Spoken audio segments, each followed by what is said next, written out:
Welcome. கோவையை சேர்ந்தவர் கணேசன். அவரது மகள் சத்யபிரியா பொலிட்டிக்கல் சயின்ஸ் 2ஆம் ஆண்டு படித்து வருகின்றார்.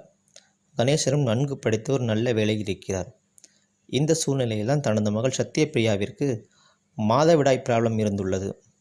பல மருத்துவமனைக்கு சென்றும் சரியாகாததால் மாற்று மருத்துவரை நாடலாம் என்று தனது உறவினர் ஒருவரிடம் கேட்டுள்ளார். தனது உறவினர் ஒருவர் கூறிய மாற்று மருத்துவரை சென்று அணுகியுள்ளார். அவரும் சத்யபிரியாவிற்கு உடல் ரீதியாக எந்த செக்கப்பும் செய்யாமல் நாட்டு மருந்துகளை கொடுத்துள்ளார். இதை சாப்பிட்ட சத்யபிரியாவிற்கு பல உடல் உபாதைகள் ஏற்பட்டுள்ளன. உடலில் வீக்கம் போன்றவையும் ஏற்பட்டுள்ளது. மறுபடியும் அதே மருத்துவரை நாடி அவர்கள் இதை பற்றி கூறியுள்ளனர். அதற்கு அந்த மருத்துவர் அது போக போக சரியாகிவிடும் என்றும் அதே மருந்தை மீண்டும் உட்கொள்ளுமாறும் சொல்லியுள்ளார்.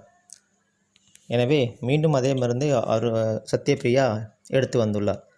சில நாட்களுக்கு பிறகு மிகவும் மோசமான உடல்நிலைக்கு தள்ளப்பட்டுள்ளார் சத்யபிரியா.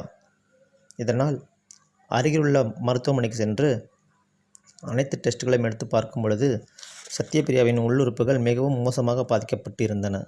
முக்கியமாக கர்ப்பப்பை மிக மோசமாக பாதிக்கப்பட்டுள்ளது.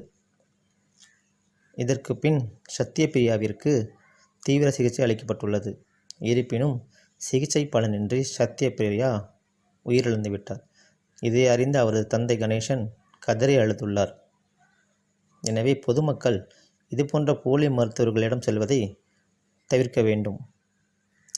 இதுபோன்ற செய்திகளை உடனுக்குடன் தெரிந்து கொள்ள நம்மளது ஜாடி மேல மூடி சேனலை சப்ஸ்கிரைப் செய்யவும். மேலும் உங்களது மேலான கருத்துக்களை எங்களது கமெண்ட் பாக்ஸில் கமெண்ட் செய்யவும். இந்த வீடியோ உங்களுக்கு பிடிச்சிருந்தால் லைக் பண்ணவும், ஷேர் செய்யவும், மறக்காமல் சப்ஸ்கிரைப் செய்யவும். நன்றி.